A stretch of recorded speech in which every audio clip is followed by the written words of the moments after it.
انسان کے لیے اس کے جسم کے تمام اعضاء کو چھونا، مطلب انسان سے مراد میاں بیوی، پھر یاد رکھیے تمام اعضاء کو چھونا اور دیکھنا جائز ہے۔ تو سوال یہ کہ ہمارے شوہر ہمیں مجبور کرتے ہیں کہ جو ہم ان کی شرمگاہ کو وہ کرے، جبکہ اس معاملے کے لیے ہم راضی نہیں ہیں، تو یاد رکھیے یہ ویسے درست نہیں ہے۔ اس معاملے پہ ایک لمبی بحث وخا کی آپ کو ملیں گی، میں اس بحث میں نہیں جانا چاہتا ہوں۔ آپ ان کو سمجھائیے، آپ ان کو منائیے اور اس چیز کو ایکسپلین کیجیے۔ انہوں نے کہا کہ وہ میری لاکھ مطلب نہ چاہنے کے بعد بھی ایسا کرتے ہیں، تو آپ کی کراہت پہ انہوں نے عمل کرنا چاہیے۔ اور اس چیز کو دیکھیے، ایک چیز کبھی جائز ہوتی ہے لیکن اگر وہ پسند نہ کرے تو وہ بھی اسلام میں درست نہیں۔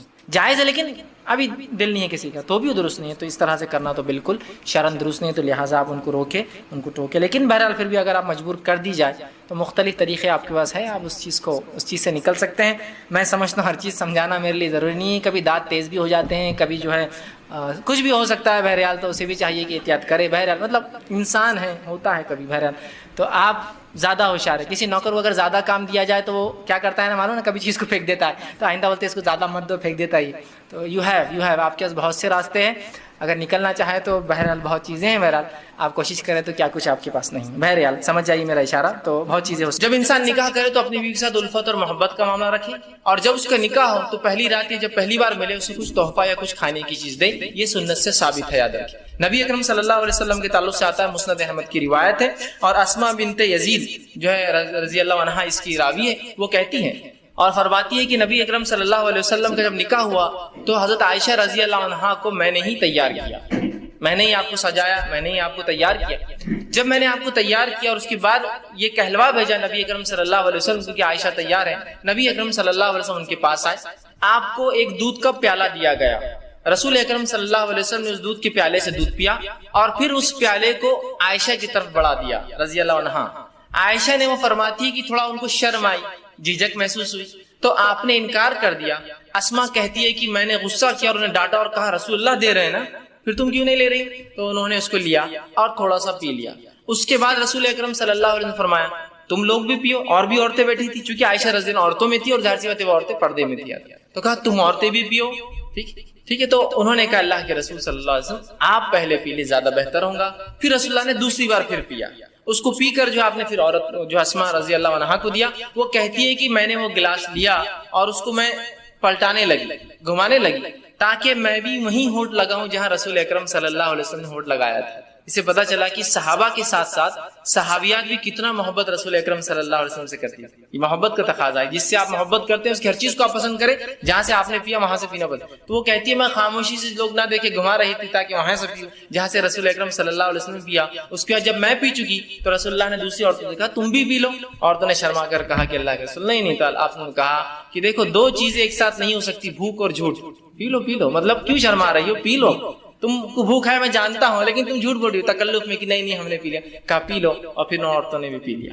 سمجھ رہے ہیں؟ تو یہاں رسول اکرم صلی اللہ علیہ وسلم پہلی بار اپنی بیوی سے ملے عائشہ رضی اللہ عنہا، تو آپ نے کچھ دیا، مطلب کھانے پینے کی چیز، اور یہ بھی رحمت کا حصہ کہ انسان کچھ کھلا پلا۔ بہت سے لوگ کنجوس ہوتے ہیں، کچھ کھلاتے پلاتے نہیں کسی کو، نہ اپنی بیوی کو، نہ بچوں کو، نہ کسی کو۔ تو بہرحال بیوی سے جب پہلی بار ملے تو کچھ کھانے پینے کا دے، کچھ بھی ہو سکتا ہے، آج کے دور کے اندر آپ مٹھائی لے جا سکتے ہیں، اینی تھنگ، مطلب کچھ بھی ہو سکتا ہے جو محبت اور الفت بڑھانے کے لیے۔ اور کھانا پینا ایک ایسی چیز ہوتی ہے جس کے کرنے سے لوگوں میں آپ کی طرف محبت مائل ہوتی ہے۔ آپ دیکھیے کسی کو آپ بلانا چاہتے ہیں، کسی سے کچھ کام کروانا چاہتے ہیں تو کیا کرتے ہیں، چلو ڈھابے پر، چلو کھانے پر، سر گھر پہ کب آ رہے ہیں آپ کھانے کے، پروموشن چاہیے آپ کو، ٹھیک۔ تو بہرحال کھانا ایک وہ ہے۔ تو یہاں شریعت نے کہا بیوی سے بھی الفت محبت کرو۔ تو پہلی بار جب آپ بیوی سے ملے تو چونکہ ہم بستری شروع ہوتی ہے اسی عمل کے بعد، اس لیے میں اس کو بھی رکھ رہا ہوں، تو کھلائے پلائے، کچھ دے، اور یہ کچھ بھی ہو سکتا ہے، آپ کے علاقے، سماج، ماحول کے اعتبار سے چیزیں XYZ بدل سکتی ہے، ٹھیک ہے، بہرحال تو کچھ نہ کچھ کرے۔ دوسری چیز، جب بیوی سے پہلی بار خلوت مطلب علیحدگی میں جہاں کوئی آپ کو نہ دیکھ رہا ہو، جب خلوت میں ملاقات ہو تو آپ صلی اللہ علیہ وسلم نے فرمایا کہ جب خلوت میں بیوی سے پہلی بار ملے، اور یہ عمل ایک بار کے لیے ہے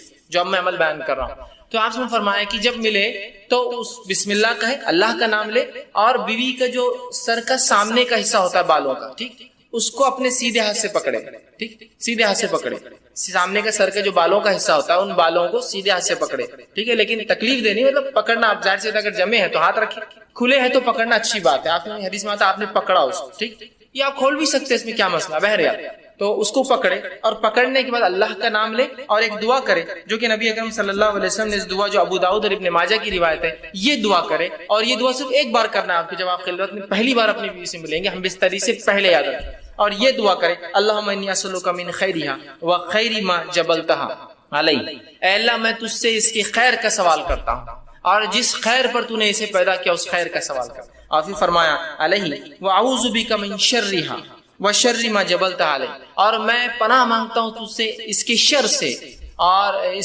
میں پناہ مانگتا ہوں تجھ سے اس کے شر سے اور اس شر سے جس پر تو نے اس کو پیدا کیا ہے. تو بہرحال یہ ایک بار دعا کرنا ہے.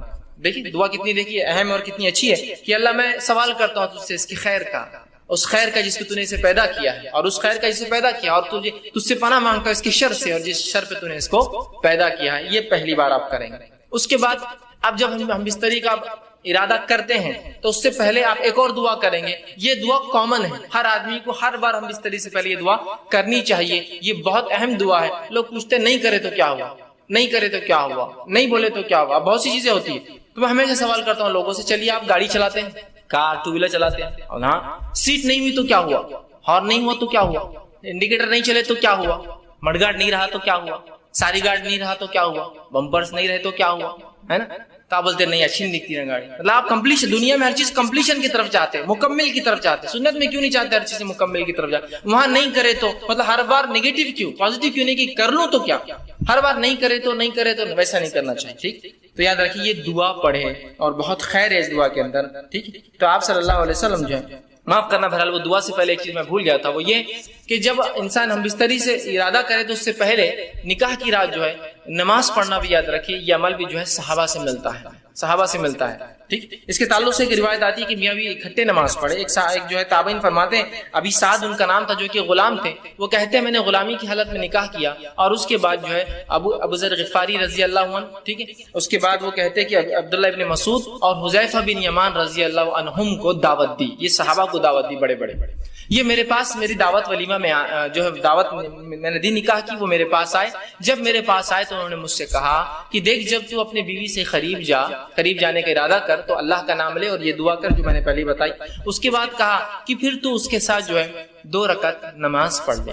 تو آگے کھڑا ہو اور وہ پیچھے. یاد رکھیے مرد اور عورت بازو کھڑے کی نماز نہیں پڑھ، چاہے میاں بیوی کیوں نہ ہو. تو آگے کھڑا رہے، وہ پیچھے کھڑی رہے اور تو 2 رکعت نماز پڑھ لے. اور پھر فرمایا اس کے بعد کیا کرنا ہے، تو بہتر جانے اور تیری بیوی بہتر جانے. ٹھیک، مطلب ان کو ایک سے ایجوکیٹ کیا بیٹھے بیٹھے دعوت میں کہ جو ہے تم جو ہے 2 رکعت نماز پڑھو. تو صحابہ سے یہ عمل ملتا ہے. تو کوئی شخص چاہے تو یہ عمل بالکل وہ کر سکتا ہے. ٹھیک ہے، کہ وہ جو ہے 2 رکعت نماز پڑھ سکتا ہے. جب 2 رکعت نماز پڑھ لی بہرحال تو اس کے بعد جو ہے اب ہم بستری کا وقت آیا.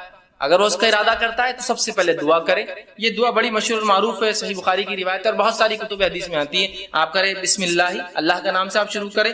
اللہم جنبنا الشیطان وجنب الشیطان ما رزقتنا.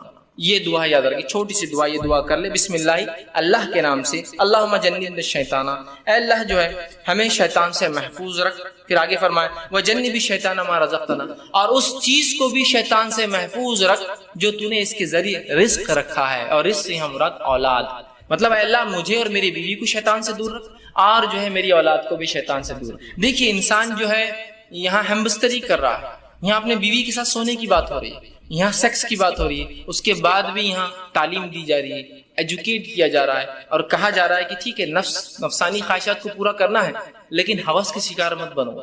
یہاں بھی اللہ کا نام لے کے شیطان سے پناہ مانگی جائے گی. دیکھیے اس عمل میں بھی کیسا پاکیزہ اور کیسا مطہرہ یہ دین ہے، یاد رکھیے. بہرحال اب یہ دعا آپ نے کی، ٹھیک، اب دعا کے بعد آپ بستری کر سکتے ہیں. لیکن یہ بات بہت ضروری ہے جو ہمیں سمجھنا ہے کہ جب شریعت نے مرد کو اجازت دی نکاح کی اور عورت کے ساتھ بستری کرنے کی تو یہ اجازت کو حاکم اور محکوم والا رشتہ نہیں ہے، مالک اور غلام والا رشتہ نہیں. سمجھ رہے آپ بات؟ ورنہ ہوتا ہے کہ جب یہ موقع انسان کو مل جاتا ہے مرد کو پہلی بار تو وہ بالکل ایک عورت کو اپنا شکار سمجھتا ہے. ہر آدمی ایسا نہیں ہوتا لیکن کچھ لوگ ہوتے ہیں ایسے. وہ سمجھتا ہے وہ شکار ہے اور میں آقا ہوں اور یہ غلام ہے، میں حاکم ہوں اور یہ میری محکوم ہے. ٹھیک، اور لہٰذا وہ اس پر ٹوٹ پڑتا ہے جانوروں کی طرح. اندازہ لگائیے ایک عورت کے ساتھ اگر آپ یہ سلوک کریں گے جو آپ کی بیوی اور زندگی پر رہنے والی شریک حیات کہا جاتا نا، بیوی شریک حیات مطلب لائف پارٹنر ہے، پوری زندگی آپ کے ساتھ شریک رہیں گی. اور اگر پہلی رات آپ ساتھ یہ بدتمیزی کریں گے کہ آپ بتائیں گے کہ میں نے نکاح خالص صرف اپنے ہوس کو پورا کرنا کیا. ٹھیک ہے، الفت اور محبت ایک چیز ہے، لو ایک چیز ہوتی ہے کہ لسٹ ایک چیز ہوتی ہے انگلش کے اندر. اردو میں جیسے کہتے ہیں کہ محبت ہوتی ہے اور ایک ہوس ہوتی ہے. تو ہمیں محبت کی اجازت ہے، ہوس پوری نہیں کرنا ہے. ہمیں جو لو کی اجازت ہے، ہم کو لسٹ نہیں. ٹھیک ہے، انسان ظاہر سی بات ہے وہی عمل کر رہا ہے جو لسٹ میں ہوتا ہے، لیکن اس میں محبت کے تقاضے کے ساتھ کہ یہ میرا اپوننٹ پارٹنر ہے، میری بیوی ہے، اس کے ساتھ زندگی گزارنا ہے. ٹھیک ہے، تو یہ بات بڑی ہے ہمیں سمجھنا ہمارے لیے. تو انسان جو ہے جب اپنی بیوی سے تعلقات قائم کرے تو اس کو حاکم اور محکوم اور ظالم اور مظلوم والا رشتہ نہ بنا دے، بلکہ اس کو محبت اور الفت والا معاملہ رکھے. اور ہم بستری سے پہلے جو باتیں ہم کو رسول اکرم صلی اللہ علیہ وسلم اور صحابہ کے آثار مطلب صحابہ کے عمل سے پتہ چلتی، وہ یہ ہے کہ یہ لوگ فور پلے کرتے، ہم بستری سے پہلے کچھ بیوی سے کھیلتے. اور ایک روایت میں رسول اللہ صلی اللہ علیہ وسلم کی اس بات کا کھلا اشارہ آپ نے فرمایا، جب ایک صحابیہ کا اللہ کے رسول میں نے ایک عورت سے نکاح کیا لیکن یہ مطلقہ ہے، مطلب اس کی شادی ہو چکی ہے اور یہ جوان تھے صحابی، تو اللہ کے رسول صلی اللہ علیہ وسلم نے فرمایا کہ تو نے کنواری لڑکی سے کیوں نے نکاح کیا تاکہ وہ تجھ سے کھیلتی اور تو اس سے کھیلتا. تو کہا اللہ کے رسول میری مجبوری تھی، میرے والدہ کا انتقال ہو گیا اور میری 3 چھوٹی چھوٹی بہنیں ہیں، اگر میں کوئی کنواری لڑکی لاتا تو وہ میری بہنوں کی دیکھ بھال برابر سے نہیں کر پاتی. جب میں نے ایسی عورت کو لایا نکاح میں جو مطلقہ ہے، اس کو پریویس ایکسپیرینس ہے زندگی کا، وہ زندگی سماج میں گزار چکی ہے، وہ میری بہنوں کی اچھے سے تربیت کر سکتی ہے. اس حدیث سے ایک بات اور پتہ چلی، نکاح میں بہت سارے مقاصد انسان رکھ سکتا ہے نکاح کے. ایک مقصد یہ بھی تھا ان کا کہ محبت کے ساتھ ساتھ بچیوں کے لیے کچھ، میری بہنوں کے لیے کچھ ایسی عورت آ جائے جو میری ان کی بھابھی ہو لیکن ایک ماں جیسا ہو. تو ظاہر سی بات ہے ایک کماری لڑکی یہ سب نہیں کر سکتی تھی. ٹھیک ہے، لیکن اس حدیث میں رسول اللہ نے جو فرمایا تو اس کے ساتھ کھیل اور وہ تیرے ساتھ کھیلے. تو یہ محبت جو ہے یہ ہم بستری سے پہلے انسان فور پلے کرے، کھیلے اس سے، مطلب اس کو راضی کرے اور منوائے اس عمل کے لیے. اس لیے کہ ہیومن بینگ جو انسان ہوتے وہ میکینیکل عمل نہیں کر سکتے. میکینیکل سمجھتے مشینیں ہوتی، مشینوں کا معاملہ ہوتا ہے کہ آپ نے جب بٹن دباؤ میکینیکلی شروع ہو جاتی ہے، لیکن انسان جو ہوتے ہیں ویسے میکینیکل نہیں ہوتے. ان کو ذہنی تیار ہونا پڑتا ہے، پھر جسمانی فزیکل ریڈی ہونا پڑتا ہے، اس کے بعد انسان کچھ اعمال کر سکتا ہے. جیسے آپ کو کس سے ڈیل کرنا ہے کوئی انسان سے، تو بہت ساری باتیں ہوں گی، ملاقاتیں ہوں گی، ٹھیک ہے، اس کے بعد کوئی ڈیلنگ فائنل تک پہنچیں گے. سیم ویسے ہوتا ہے. تو اس بات کو ذہن میں رکھیں، اور بالخصوص پہلی رات میں تو آپ خاص طور سے اس کو یہ نہ کرے کہ ٹوٹ پڑنے کا معاملہ کرے، بلکہ سنت کو لحاظ رکھتے ہوئے، شریعت کا لحاظ رکھتے ہوئے، انسانی ذہنیتوں کا لحاظ رکھتے ہوئے، سامنے والے فریق کی، آپ کی بیوی کی عمر کا لحاظ بھی رکھ سکتے ہیں. ہو سکتا ہے کوئی انسان 40 سال کا اور نکاح 20 سال سے کیا ہو، جائز ہے بالکل.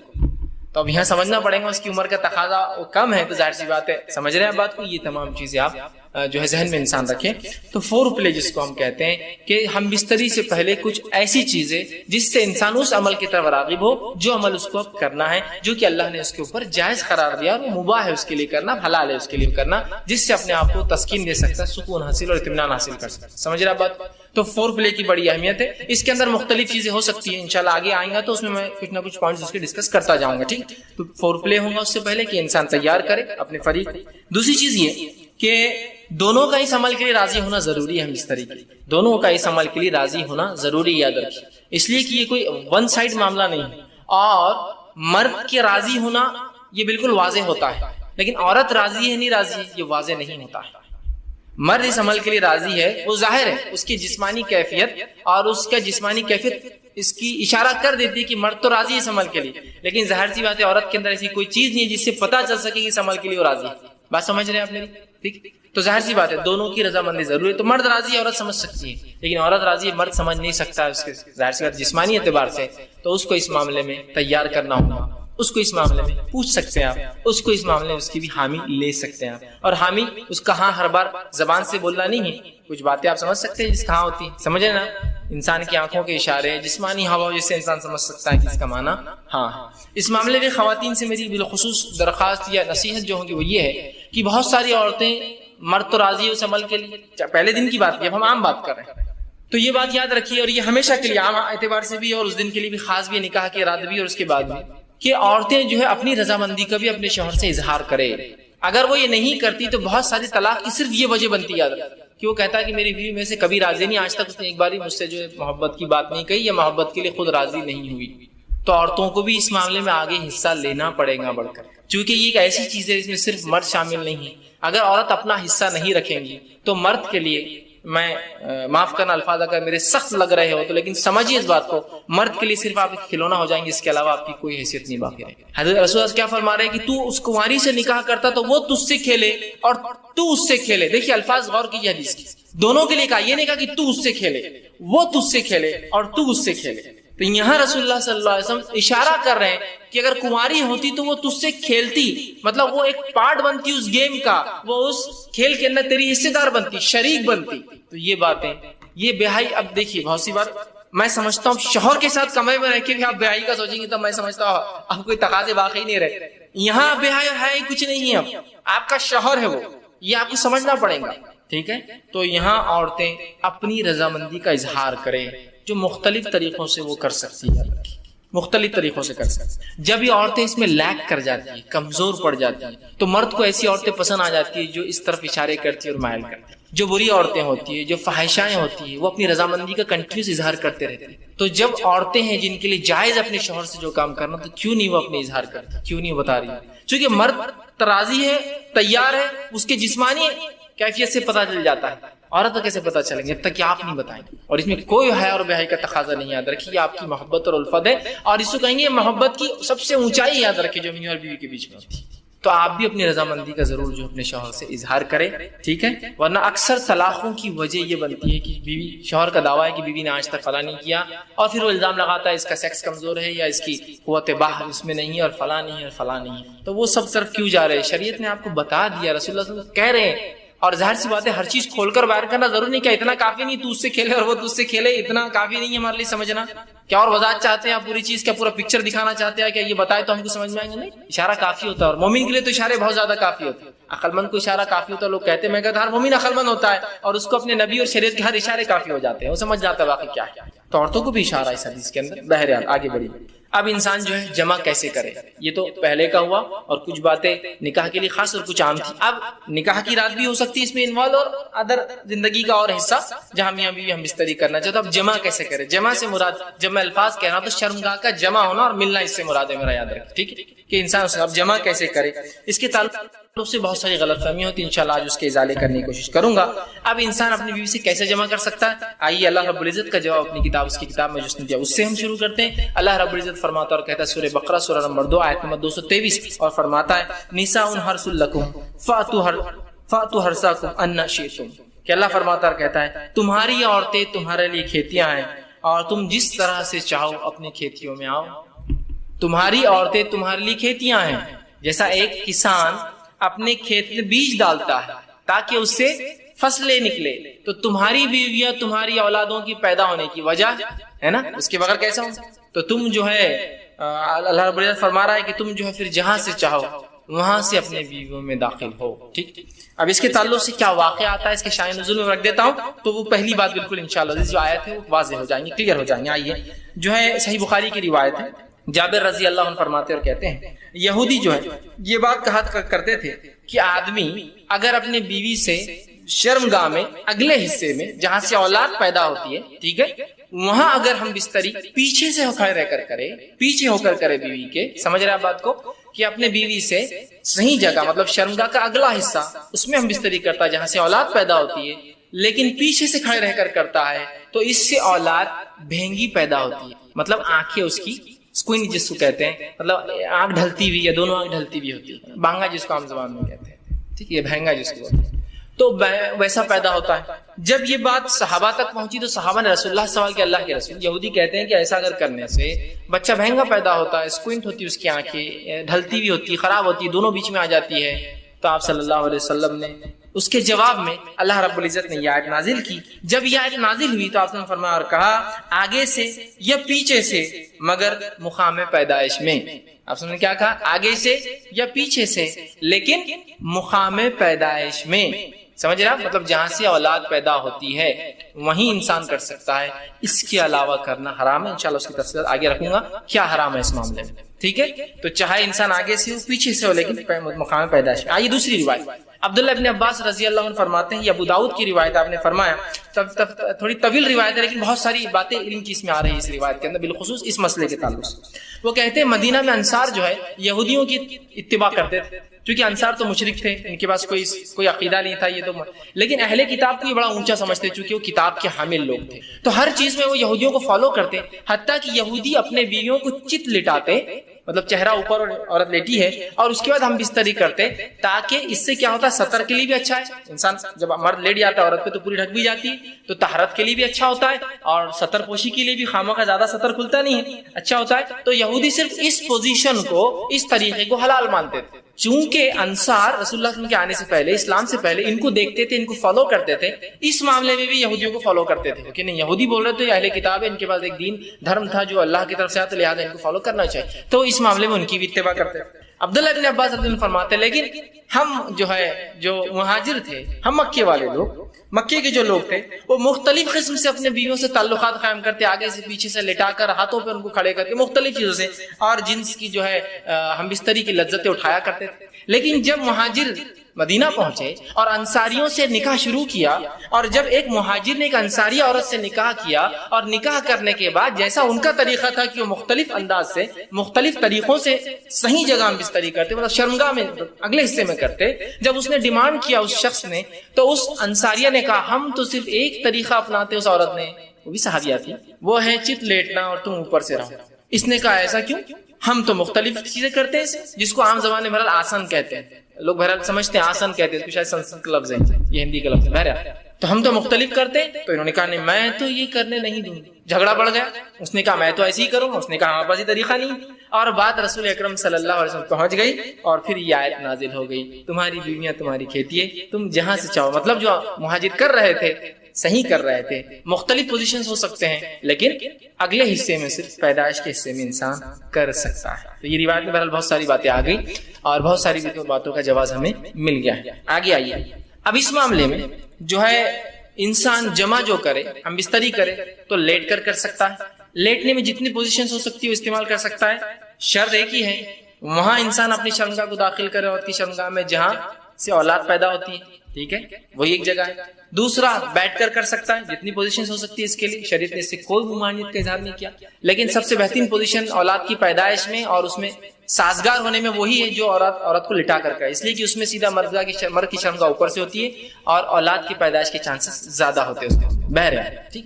اس کے بعد بیٹھ کر جتنے طریقے ہو سکتے ہیں, جتنی پوزیشن ہو سکتی ہے, جس میں جو بتا رہا ہوں بات آپ سمجھ رہے ہیں کہ شرمگاہ مرد کی عورت سے ملے اور سامنے کے حصے میں آپ کے لیے جائز ہے. اسی طرح کھڑے رہ کر جو کچھ ہو سکتا ہے اس میں کوئی ممانعت نہیں ہے, کراہت ہو سکتی ہے, ناپسندیدگی ہو سکتی ہے, لیکن ممانعت کسی میں بھی نہیں, حرمت کسی میں بھی نہیں. بیٹھ کر, لیٹ کر, کھڑے رہ کر کچھ بھی ہو سکتا ہے. ابھی بات کا ازالہ میں کر دوں, بہت سے لوگوں نے عجیب باتیں لکھ دی, اللہ ان پر رحم کرے, جس کی وجہ سے امت کو خامخواہ ایسی مشکلات اور تکلیفوں میں ڈالا جو شریعت میں نہیں دی, کہ کھڑے رہ کر کرے تو اولاد لنگڑی پیدا ہوتی ہے, بیٹھ کر کرے تو اولاد فلاں پیدا ہوتی ہے, پیچھے سے کرے. آج بھی میں کہہ رہا ہوں کہ اگر کوئی لڑکا بہنگا آ جاتا ہے جس کی آنکھیں اسکرین تو اس کی آنکھیں برابر نہ ہو تو عورتیں دوسرے کو دھکا دے کے ہستی مجلس میں.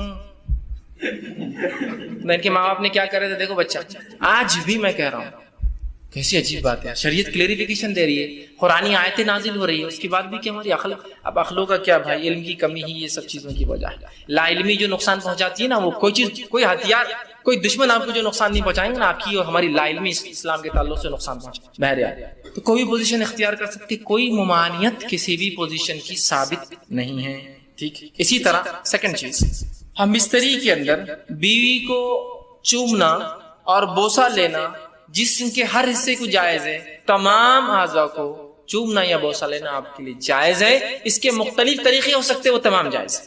بوسہ لینے کے مختلف طریقے ہو سکتے, پورے جائز ہے. انسان جو ہے مختلف سر پہ لیتا ہے, پیشانی لیتا ہے, گال پہ لیتا ہے, ہونٹ پر لے سکتا ہے, تمام جائز ہے. اس کے علاوہ جسم پر لے سکتا ہے, جائز ہے. تمام جسم پہ بوسہ لینا اور چومنا جائز ہے, انکلوڈنگ ایوری تھنگ میں کہہ رہا ہوں, ٹھیک. اس کے بعد دوسری جو غلط فہمی ہوتی ہے, لوگ سوال کرتے ہیں, وہ یہ ہے کیا میاں بیوی ایک دوسرے کے جسم کو تمام حصوں کو ہاتھ لگا سکتے؟ تو ہاں, میاں اور بیوی اپنے جسم کے تمام حصوں کو ہاتھ لگا سکتے, انکلوڈنگ ملا کر اپنی شرمگاہ کا اگلا اور پچھلا حصہ ہاتھ لگانے میں اجازت ہے. اسی طرح میاں اور بیوی اپنے جسم کے تمام حصوں کو دیکھ سکتے, انکلوڈنگ اگلا اور پچھلا حصہ شرمگاہ کا. کوئی نہ دیکھنا چاہے اس کا اپنا مسئلہ ہے, اس کی اپنی طہارت میں اس کا اعلیٰ مقام ہے, لیکن اسی کوئی حرمت اور کراہت ثابت نہیں ہے. یاد رکھیے, اس لیے کہ آپ سے سوال ہو اللہ کے رسول اپنے بیویوں کا کیا دیکھے اور کیا نہ دیکھے, تو کہا تم اپنے بیویوں کا سب کچھ دیکھ, اپنے بیویوں کا جو چاہو سب کچھ دیکھ سکتے. تو حدیث نے کھلی آپ کو اجازت دے رکھی, چھونے کے معاملے میں تمام اعضاء اور دیکھنے کے معاملے میں تمام اعضاء. یہ بات اس لیے کہہ رہا ہوں کہ بہت سے لوگوں نے پتہ نہیں ایسی باتیں کہہ دی, اللہ رحم کرے, کہاں سے لائے مجھے نہیں پتا, کہ اگر بیوی کی شرمگاہ دیکھی تو اولاد بگڑی بھی پیدا ہوتی ہے. ارے اللہ, تو کیسے ریسٹرکشنز ہم دے رہے ہیں جو ریسٹرکشن شریعت کے نہیں ہیں. کیسے مطلب سوچیے نا آپ, کیسی عقل کام نہیں کرتی کہ ایسے کیسے ریسٹرکشن ہو سکتے. ٹھیک, تو لہٰذا اس بات کے تعلق سے لوگ بہت سوال کرتے ہیں. میں نے اس کا کلیریفیکیشن پورا بہرحال سوال کے تعلق دے دیا. دونوں ہی چیز یاد رکھیں, چھونے کے معاملے میں اور دیکھنے کے معاملے میں میاں اور بیوی کمپلیٹ رائٹ ہے, کمپلیٹ حق ہے, وہ جو چاہے اس معاملے میں کر سکتے ہیں. ٹھیک, اب آئیے اس معاملے میں ہم اس طرح منائی کس چیز سے ہے وہ بھی دیکھ لیں, اور افضل کب اور کہاں اور کیسے ہے, ٹھیک, وہ بھی ایک دیکھ لیتے ہیں. آئیے آگے بڑھیے. تو اس معاملے ہم بستری میں دبر پیچھے سے مطلب شرمگاہ کے پچھلے حصے میں عورت کے داخل ہونا حرام ہے, جس کو عام زبان میں کہیں گے پیخانے کی جگہ. ٹھیک, عورتوں کے جو شرمگاہ ہوتی ہے وہ مردوں کے مقابلے میں مختلف ہوتی ہے اس معاملے میں کہ مرد کی شرمگاہ کا ایک ہی حصے سے پیشاب بھی نکلتا اور منی بھی نکلتا, لیکن عورتیں مختلف, تو عورتوں کے پیشاب کی جگہ الگ ہوتی ہے اور شرمگاہ الگ, جہاں اولاد پیدا ہوتی ہے وہ جگہ الگ ہوتی ہے, اور پیخانے کی جگہ الگ ہوتی ہے. تو مردوں میں 2 ہی حصے ہیں جہاں سے نکلتا, عورتوں میں 3 ہوتے ہیں. تو یاد رکھیے مرد کے لیے عورت کی جو ہے شرمگاہ کے علاوہ کوئی بھی عمل کرنا درست نہیں, اور بالخصوص دبر کی تو حرمت شریعت نے اتنی سخت ثابت کی. مسند احمد کی روایت جو ہے ام سلمہ رضی اللہ عنہ فرماتی ہیں, جب مہاجرین انصار کے پاس مدینہ آئے تو ان کی عورتوں سے جو ہے شادیاں رچائی.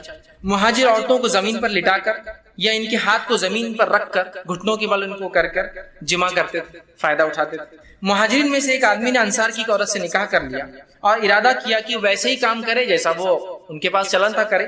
تو اس نے انکار کر دیا اور کہا جب تک رسول اکرم صلی اللہ علیہ وسلم پوچھ کر نہیں آؤں گی عمل نہیں کرنے دیں. اس نے کہا ٹھیک ہے جا پوچھ کر آ جا. وہ عورت صبح ہونے کے بعد رسول اکرم صلی اللہ علیہ وسلم کے پاس پہنچی. جب خدمت میں پہنچی تو بڑی شرم آئی, کیسے پوچھوں کیسے پوچھوں. تو ام سلمہ رضی اللہ عنہا جو آپ کی بیوی تھی ان سے کہا کہ ذرا آپ رسول اللہ سے پوچھ دیجئے نا کہ یہ عمل کیا جائز ہے. تو آپ صلی اللہ علیہ وسلم نے یہ آیت پڑھی جو آیت نازل ہوئی تھی سورہ بقرہ کی, میں نے پہلے رکھ دی, نساؤکم حرث لکم فاتوا حرثکم انا شئتم, تمہاری بیویاں تمہاری کھیتی ہے, جہاں سے چاہو داخل ہو جاؤ. جو ہے اور وہ آگے اللہ کے سامنے نہیں مگر ایک ہی جگہ مقام پیدائش کا داخل ہو, لیکن نہیں مگر ایک ہی جگہ مقام پیدائش. تو اس سے پتہ چلا دبر میں داخل ہونا, پیخانے کی جگہ یا انال سیکس جس کو کہتے ہیں, شریعت میں حرام ہے, اور اتنا سخت حرام ہے کہ اس کی حرمت کے تعلق سے 3 ہی حدیثیں رکھتا ہوں آپ کے سامنے. پہلی حدیث آپ نے فرماتے ترمذی اور ابن حبان کی روایت, آپ نے فرمایا اور کہا اللہ تعالیٰ ایسے آدمی کی طرف نہیں دیکھیں گا یا دیکھنا گوارا نہیں کرے گا جو اپنے بیویوں سے دبر میں جمع کرتا تھا, پیخانے کی جگہ جو ہے جمع کرتا تھا. اس کی طرف دیکھنے والا نہیں, اللہ کا مطلب, اللہ کا نہیں دیکھنا مطلب اللہ کا رحم نہیں کرنا. دوسری روایت ابو داؤد کی روایت, آپ نے فرماتے وہ آدمی ملعون ہے, اللہ کے نزدیک لعنتی ہے, فرشتوں کے نزدیک لعنتی ہے, انسانوں کے نزدیک لعنتی ہے, جو فرماتے ہیں جو محاش یعنی دبر میں عورت کے داخل ہو. دوسری روایت. تیسری روایت بہت سخت ہے, آپ سے فرماتے ہیں نسائی کی روایت, آپ نے فرمایا جس آدمی نے حائضہ عورت سے ہم بستری کی, جس آدمی نے اپنے بیوی سے دبر میں دخل کیا, اور جس آدمی نے یا عورت نے جو ہے کسی کاہن کے پاس جایا, نجومی کے پاس گیا اور اس کی بات کی تصدیق کی, ہاں یہ تو صحیح کہہ رہا ہے, اس نے اس چیز کا انکار کیا جو محمد پر نازل ہوئی, مطلب وہ شریعت کا منکر ہے, وہ کافر ہے. اب لا علمی میں سمجھتا ہوں کتنے لوگ یہ گناہ کر چکے ہیں اپنی زندگی. لوگوں کو لگتا ہے یہ تو کوئی بات ہی نہیں, روٹین آف لائف ہے. ٹھیک, لا علمی کتنی خطرناک ہو سکتی, سمجھ رہے ہیں کہ اس نے اس چیز کا انکار کیا جو محمد پر نازل ہوئی. وہ منکر شریعت ہے, اسلام کا منکر آدمی جو دبر میں داخل ہے. ہم کو معمولی لگتا ہے, شریعت میں بہت سنگین جرم, تو علم بہت ضروری ہے ہر معاملے میں. بہرحال ٹھیک, تو یہ تینوں روایت بہرحال اس چیز کی وضاحت کر رہی تھی کہ تحریم دبر ہے. اس کی انٹینسٹی, اس کے نقصانات بہت لمبے ہیں. تو کم از کم 2 خاندان اور کم از کم ایک جنریشن برباد ہوگی جو آ رہی ہے. شادی میں بچے ہو گئے, اختلافات جاری رہے, اور اس کے بعد توڑ ٹکڑا ہو گئے, جھگڑے ہو گئے, کیسز ہو گئے, تو ایک جنریشن تو ایٹ لیسٹ ویسٹ ہوتی ہے. تو شیطان کی ظاہر سی بات ہے جب چیلوں کو تھپا رہا ہے کسی عمل پر, تو عمل چھوٹا نہیں ہوگا, معمولی ہوگا, مذاق نہیں ہوگا, بڑا اتنا ہوگا تبھی سمجھ رہا. تو یہ کیوں ہو رہا ہے, یہ جھگڑے, یہ بچوں کی تربیت برابر ہے, اور گھر کے شرابہ, خاندانوں میں مسئلہ, اور حالات اس لیول تک ہے. جناب 15-20 دن کی آپ سے کہاں چلے گا, عمرہ چلے گا, کیا بولے, سمجھ رہے ہیں. پیسیار 90 ہو گیا, 10-15 دن کے, کسی نے بیل کیا 15 دن ہو گیا, آ گئے. تو اور یہ ایک دم کامن, بلکہ اس حد تک ہے, اس شعبے سے تو میرا خود کا تعلق ہے, اس لیول تک ہے کہ آپ کو کیا کہوں, مسلم ایریا کے اندر لوگ آنا چاہتے ہیں, تبادلے لوگ کروانے, ان کیا میں ڈیٹیلز, کیونکہ مسلمان اپنے اس سے بہت ڈرتا ہے اور 98 کو ڈال دیں تو یہ نہیں چاہیں گے ایسی گھر کی عورت وہاں تک جائے، لہٰذا اس کچھ کریں گے تاکہ، تو آپ اندازہ لگائیے ہمارے ڈیوز ہے 100 کیسز ہمارے بنتے ہیں سب کورٹ کے اندر، تو میری بات لکھ لیں 70 صرف میاں بیوی کے اختلاف میں، 70 چوری بھی ہوتی ہے، مرڈر بھی ہوتا ہے، ریپ بھی ہوتا ہے، مسلمانوں کا پرسنٹیج بہت کم ہے، لیکن 70% کیسز اور صرف میاں بیوی کے اختلاف کے، تو ٹاپک مثالی میاں بیوی ان کے لیے نہیں، یہ ٹاپک پورے معاشرے اور سماج یا ان کے لیے جو شادی شدہ ہے یا ان کے لیے جو غیر شادی شدہ ہے، لیکن ظاہر شادی کی شادی ہوں گی، اگر وہ مثالی جو ہے وائف ہسبینڈ نہیں بنیں گے تو پرابلمس ہونے والے، سماج میں برائیاں اور بڑھنے والی ہے، اتنے فساد اور ہونے والے، لہٰذا اس کی ضرورت ہے۔ بلکہ میں تو یہ کہوں گا کہ جب دو لوگ نکاح ہونے والا ہے ان کی کاؤنسلنگ کی جائے پہلے اور پھر نکاح کیا، اور صرف شادی نہیں ہونا، کاؤنسلنگ ایسی کی جانا چاہیے کہ وہ شادی کر رہے ہو، شادی کے بعد تمہاری ذمہ داری ایز اے ہسبینڈ میاں کے طور پر، ایک شوہر کے طور پر کیا ہوں گی، ایک پتی کے طور پر کیا ہوں گی، اور تم ایک پتنی کے طور پر، ایک وائف کے طور پر، ایک بیوی کے طور پر تمہاری ڈسپیس کیا ہوں گی، اس کا مزاج کیا ہے، تمہارا مزاج کیسا ہے، لڑکی کا مزاج یہ ہوتا ہے، لڑکے کا مزاج یہ ہوتا ہے، تم ایک نئے گھر میں جاؤں گی، وہ لڑکی ایک نئے گھر میں آئیں گی، کو یہ برداشت کرنا پڑے گا، آپ کو یہ لے کر چلنا پڑے گا، یہ کاؤنسلنگ کی جائے، اور جس طرح سے ملنے کی جائے کہ یہ شادی ہے، اسی وقت ان کی یہ بھی کاؤنسلنگ کی جائے کہ سپریشن کیسا ہو، ضرورت پڑی تو جب ہم کسی جگہ انٹری لیتے ہیں تو ایگزٹ بھی معلوم ہونا چاہیے، ضروری نہیں آپ اس کو استعمال کریں، جب گاڑی لیتے ہیں اسٹیپ نہیں ہونا چاہیے، ضروری نہیں آپ اس کو کبھی چلائیں، جب گھر بناتے ہیں فائر ایکسٹنگشن لگا ہوا ہوتا ہے، 20 سال میں ایک بار اور 50 سال میں زندگی بھر ہی پھینکنے میں جاتا ہے، نیا لایا جاتا ہوتا ہے، ان کیس ضرورت پڑتی تو یہ بھی کاؤنسلنگ کا پارٹ کی شادی نکاح ہے، اس کی کاؤنسلنگ میں طلاق کیا ہو ایکسپلین کیا جائے تاکہ اگر ایڈجسٹ کرنا پڑے اس کا بھی طریقہ معلوم۔ بہرحال لیکن مسئلہ یہ ہے نہ شادی وہ بتا رہا ہے کہ کیا کیا ہمارے مرد اور ہمارے لڑکیاں جو سوچ میں بتاتا ہوں ان کی سوچ یہ کہ ابا نے امی کے ساتھ جو میں ویسا بننا ہے مجھے، سمجھ لڑکیوں کی سوچ کیسا ہے، امی نے ابا کو اتنا دبا کے رکھا آج تک میرے کو ایسی بیوی بننا ہے، جا کے یہی سوچ لے کر آ رہا ہے، مطلب کون کس پہ غالب آتا جاتے ہی پہلا گول گول کرتا وہ اپنے کو پلان کرتا ہے، پہلا شوق دینا ہے ایک دم کڑی دیں گی، یہ کرو بھائی کے نام یہ کروں گی، ساس کو دبا دوں گی، ادھر ہی پلاننگ میری شادی ہوگی، اب جاتے کو دبا دیں گی، اس نے ایسا کر کے دیکھ جاتے تھے ننندوں کو تو اکھاڑ کے کھڑکی کرنا ہوا، ایسی فلاں ایک شادی ناک پہ چور کے فلاں ایسا اس کو بھی لوگ بول رہے تھے